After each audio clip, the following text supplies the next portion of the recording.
Okay, so this is activity number 1. Dyma gweithgaredd 1. I'll say everything in Welsh first and I'll go over it all in English afterwards. Iawn, lle peth cyntaf da ni eisiau gwneud ydy ffeindio rhyw bethau pwysau gwmpas y tŷ. Lle dyma 2 peth dwi wedi ffeindio.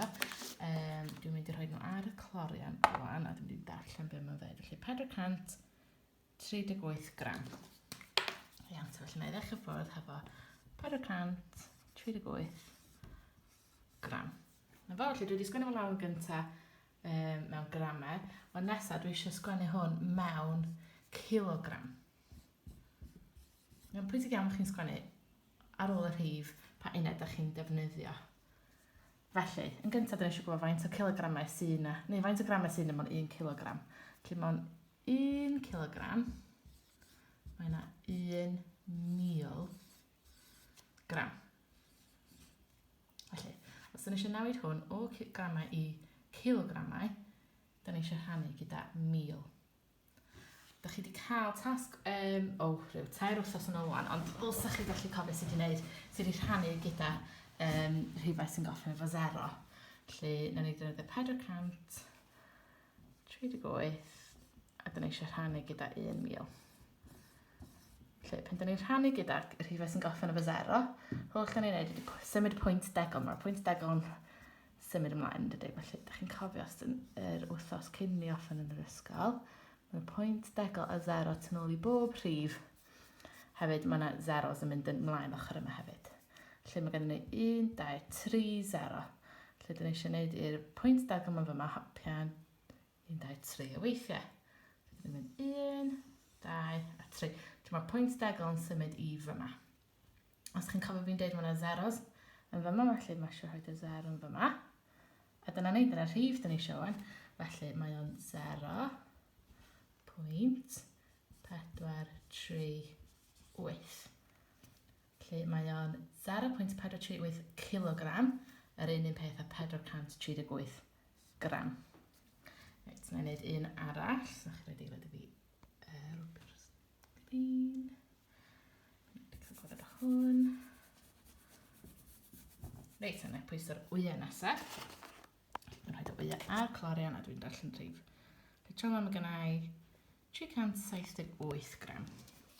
Felly, 378 gram. Dwi eisiau sgwennu hwnna mewn kilogram ewan. Felly, yr un peth ag y blaen, dwi'n rhannu gyda 1000. Felly, dwi eisiau 378, sori fod dwi'n bach yn ble ar ebyn wan. Rhannu efo 1000. Yn gwneud. Reit, a cofiwch, mae'r pwynt degol yma angen hopio drosodd. Yr un faint o weithio, mae'n 1, 2, 3, 0, felly 3 hop. 1, 2, 3, a mae pwynt degol yn mynd i fyma. Cofiwch, mae yna zeros o flaen y rhif. Felly, tro yma, mae 378 gram, yr un peth a 0.378 kilogram. Dyna fo? Reit, so, na i ddweud gyd o hynna eto'n Saesneg. Felly, dyna i ddweud rhywbeth hynny gyd i ffwrdd. Wedyn i ddechrau eto'n Saesneg. Okay, so here's activity number 1. What we're going to do is we're going to weigh some things we found around the house. So we'll need some scales, and then I've just found a box of eggs and a teapot, but you can use whatever you've got around you. Okay, so I'm going to pop the teapot on to make sure it's weighing in grams. Okay, so the teapot is 437 grams. 437 grams. Okay, so I want to write this now in kilograms. And in order to do this, I need to first know how many grams are in a kilogram. Okay, so 1 kilogram is the same as 1,000 grams. So in order to find out how many kilograms this is, I need to divide by 1,000. And that'll tell me how many kilograms then this is the same as. Okay, and as we have done a lesson a few weeks ago with how to divide with 1,000. So what we need to do is we need to write the number here, 3, 7, and we're going to divide by 1,000. Okay, so when we're dividing by numbers that have a 0 at the end, what we need to do is we need to move the decimal point. Okay, so this number has a decimal point here, and there's loads of zeros after the decimal point, and there's loads of zeros before the number as well. So because there's 1, 2, 3 zeros here, we're going to make this decimal point jump 3 times. 1, 2, 3. So the decimal point moves to here. Like I said before, there's loads of zeros here, so we can put one of those zeros there. Okay, so the number we have now is 0.437. So 437 grams is the same as 0.437 kilograms. There we go, so we'll try now with the box of eggs. Okay, so this number now we have is 378 grams. 378 grams. Once again, we're going to see how much this is in kilograms. Oh, it's very important that we write down these letters after the numbers because it tells us what we're measuring in. Okay, so the same again, we're going to get 378 over here, and we're going to divide with 1000. And same again, there's a decimal point over here and zeros after it and zeros in front of this as well. And again, because there's 1, 2, 3 zeros, we're going to make the decimal point jump 3 times, okay? So 1, 2, 3. So 378 divided by 1000 is 0.378. 0.378 goes over here.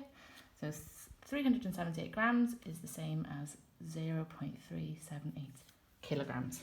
This is activity number 1. Iawn te, dyma gweithgaredd 2 wan. Felly, na i ddangos chi ar y sgrin beth ydych chi'n mynd i fod yn edrych i gweithgaredd 2. Felly, dwi'n chi llenwi'r bocsys yma gyda pa rhif maen nhw'n pwyntio at. Iawn, felly mae'r un cyntaf weddol hawdd yn gallu gweld o'n cael pwyntio at 100 gram fyna. Wedyn dwi eisiau chi defnyddio, beth ydych chi wedi dysgu gweithgaredd 1 i sgwennu hwnnw mewn kilogramau hefyd. Felly cofiwch rhannu gyda 1000. Wedyn 2, 4, 5, 6 mynd bach anoddach yn fyna. Iawn, felly neud am ein gilydd ar y bwrdd gwyn y gyntaf. Iawn, so felly mae gennych chi 100 gram y fyma, wedyn nesa mae gennym ni 200 gram. Ar y llinell mawr, ac 300 gram. A na ni off yn y 400 gram ymlaen. Sy'n ni cael gweld. Reit, so mae gennych chi 3 llinell bach rhwng y rhai mawr yma. Be ydych chi eisiau gwneud ydy gweithio allan beth ydy gwerth pob un o'r llinellau. Felly, faint o gap sy'n yna rhwng yr 100 a hon ymlaen. Da ni'n gallu gweld am fyna 100 rhwng heina 2. A mae gennym ni 3 llinell yn y canol. Felly, faint da ni'n gallu neidio bob tro fel fy ni'n cyrraedd 200. Felly, nes i drio yn gyntaf, nes i mewn, reit, na ni neidio fesol 10 yn gyntaf. Felly, 100, 110, 120, 130, a wedyn mae'n yna 70 cyrraedd 200 hwnna. Felly, dydy ddim yn neidio fesol 10. Felly, nes i drio nesaf, reit, neidio fesol 20. Felly, 100, 120, 140, 160, wedyn mae'n 40 o gap rhwng hein. Felly doedd 20 ddim yn gweithio. Nes i trio nesaf 30, 130, 160, 190, wedyn oedd y gap rhwng hein ddim ddigon. Felly mae rhaid dod o rhwng 20 a 30. Felly na i trio 25. Felly 100, 125, 150, 175, a wedyn mae 25 at 200 hwnna. Felly dwi'n gwybod o'n fod pob un naid yn 25 gram. Os chi wedi gweithio hwnna allan cyn fi, gwych, da iawn chi. Alla fod chi wedi cael 4 rhannu gyda 100, gan fod yna 100 yn y canol. Dwi'n ei chi. Iawn. Felly, os dwi'n golwg yr arwydd yn pwyntio, na rhaid yr arwydd i pwyntio yma. Felly, dwi eisiau rhaid yn y bocs yma wan, faint o gram ydi hon. Felly, mae 300 yma, dwi'n gwybod bod pob un naid yn 25. Felly, 300 adio 25, felly mae rhaid fod on 325 gram. Dwi hefyd yn gwybod bod 325 gram rhannu gyda 1000 yn 0.325 kilogram. A dyma chi gweithgar. Okay, so now we have activity number 2. So I'll just show you quickly on the screen. This is activity number 2. And what needs to be done is you need to read this scale here and write in the box where the arrow is pointing at. I'd like you to write it in grams and kilograms, so we need to remember to divide with 1,000 in order to get the weight in kilograms. So number 1's quite easy, it's pointing straight towards 100 grams, so that one we can put in straight away. And then 2, 4, 5 and 6 are a little bit more difficult because they're pointing in between the main weights there. So we'll move over to the whiteboard here and we'll have a little practice. Okay, so we've got 100 grams and then on the main line then we've got 200 grams, 300 grams and 400 grams. Okay, so on this scale we've got 4 jumps in between every main number. Okay, we can see that there's 100 of a gap between this 100 and this 200 here. So we need to think what number or how many jumps there are. So there's 4 jumps, 100 gap in the middle, so we need to have 100 divided by 4. Okay, so if you want to work it out that way, you can work that out now. Otherwise, you can do a bit of trial and error. Okay, so first of all, we can try jumping per 10 and see if we get to 200. So 100, 110 over here, 120, 130, and there's too much of a gap there. Okay, so we'll try with 20. So 100 here, 120, 140, 160, and then we'd need to do a 40 jump there, so that doesn't work. If we go up to 30, 130 here, 160, 190, and then there's only 10 grams there, so that wouldn't work. Okay, so we're somewhere between 20 and 30. We'll try 25. So we've got 100 here, 125, 150, 175, and then there's 25 for us to get over here. So now we can tell that every jump is 25 grams. Okay, so if I go over here and I'll make an example with this one. Okay, number 1. Right, so we need to read now at what weight is the arrow pointing towards. So we know it's 300 grams. And now we know that every jump is 25 grams, so we need 300 add 25. So I can say now that is 325 grams.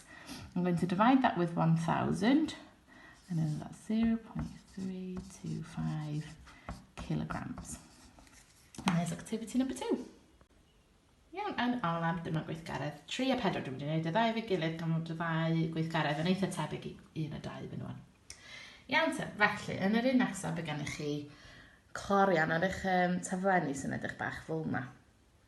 Yn debyg iawn i gweithgaredd 2, ydych chi angen darllen beth yw'r rhif sy'n dangos ar y clorian, ond fel ydych chi'n gallu gweld, tromod os gennych chi ddim yr marciau bach rhwng y rhifau. Felly, ydych chi yn gweithio allan dros eich hyn am beth ydych chi'n meddwl mae'r rhif yn pwyntio tuag at. Iawn? Felly, dedwch chi fod yr arwydd yn pwyntio reit yn y canol yn fyna. Dych chi angen gweithio allan beth yw'r gap rhwng hein, a dych chi'n rhannu fo 2 gan fod o yn y canol. Os fysa'r arwydd yma yn pwyntio bach i'r chwith, felly sy'n ni'n gallu dweud hwnna te chwarter ffordd, dych chi wedyn angen gweithio allan beth yw'r gap, felly dyn ni'n gwybod hwnna gap o 100, a dyn eisiau gweithio allan beth yw'r chwarter 100, felly chwarter yn 4, felly dych chi'n rhannu fo 4. Wedyn wneud hwnna ddeud chi faint o gap sy'n i pob chwarter.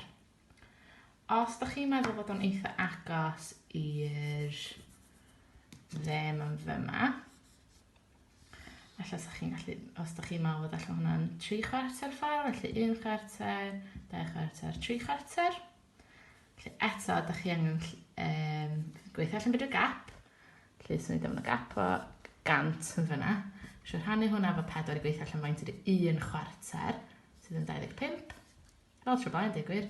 A wedyn, da ni'n cael 25, 50, 75.